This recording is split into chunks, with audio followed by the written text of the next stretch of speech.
Millions of Americans will resume payments on student loans this month when a pandemic-era freeze expires. 40 million people collectively owe more than $1.6 trillion. For more on student loan forgiveness, spending, and debt, we want to bring in Mitch Daniels. He is the former OMB director for President George W. Bush. He's a two-term Republican governor of Indiana, and until very recently, he served as the president of Purdue University. During his tenure at Purdue, he commenced a series of tuition freezes after 36 years of tuition increases. And we'll talk to him about that, too. Mitch, thank you very much for being with us this morning.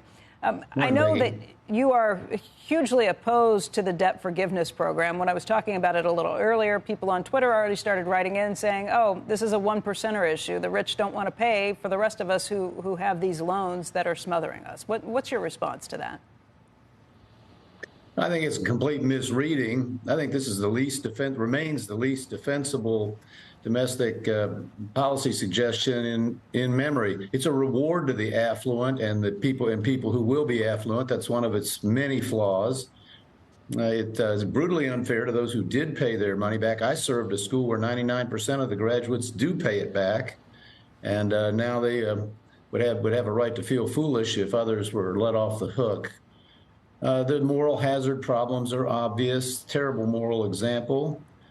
For the future, it'll exacerbate the college cost problem because we know that subsidies like this, as they increase, are largely pocketed by the schools. But, you know, and it still has the constitutional flaws it always did. It's an attempt to spend unbelievable amounts of money without the approval of Congress. So they give them points for persistence, for trying again, but a terrible idea remains a terrible idea. Mitch, I think some people misunderstand it just from the idea of loan forgiveness. It's not loan forgiveness. It means the borrowers don't have to pay the money back, but taxpayers do, and that often includes people who don't go to college. Yeah, it's a very important point. It's a misnomer to call it forgiveness. It's a transfer of the obligation from people who borrowed the money to people who didn't, and including, as I just said, millions who accepted the obligation that they had taken on and paid it back. And on top of all that, Becky, you know, a nation that's $31 trillion in debt and rising fast should be doing everything it can to slow that growth and eventually flatten it and not exacerbate it as this would. So, you know, I think that it's a pretty transparent exercise in vote buying. And, you know, I hope the rest of America sees it as that.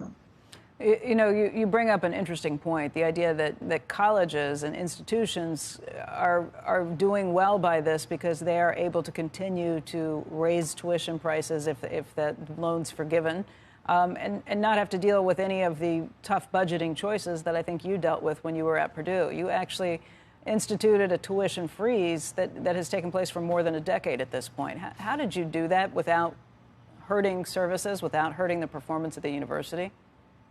It just depends what you prioritize. And as a community, the Purdue family decided that remaining accessible and affordable to students of all socioeconomic levels was job one. It really was not that hard, especially with everybody pitching in. Careful with expenses, avoid gold plating of capital. And I will say that as the years went on, and you're right, Purdue is still, tuition is still at the level, nominal dollars of 2012. Room and board is actually less expensive. And, you know, I was on campus last weekend and for the countless number of times met students from California, Illinois, other places who were eager to tell me that it costs less to come to Purdue than it would have to stay home. So there's been a big surge in enrollment, 30% over the term of the freeze. And of course, that has played a big role, a material role in keeping the costs where they have been. What was getting out of control before? Was it faculty costs? Was it, you know, expansion costs, trying to add fancy accoutrements to the dorms or things? What does drive tuition up? Because we had a university professor from another school a few months ago, and, you know, They basically said the reason that they have to keep raising rates when Purdue didn't is because they want to make sure they're still a high-quality school, that they are still a top-tier school. What's your answer to that? Well, my answer is that Purdue's rankings have skyrocketed during the time that this has gone on. I really think that's a misreading of the situation. People in higher ed, Becky, many of them have been accustomed. Money was easy. It was flowed in from public sources. They could raise tuition to match their spending desires, and therefore they were used to steady increases year on year until finally the market began to speak.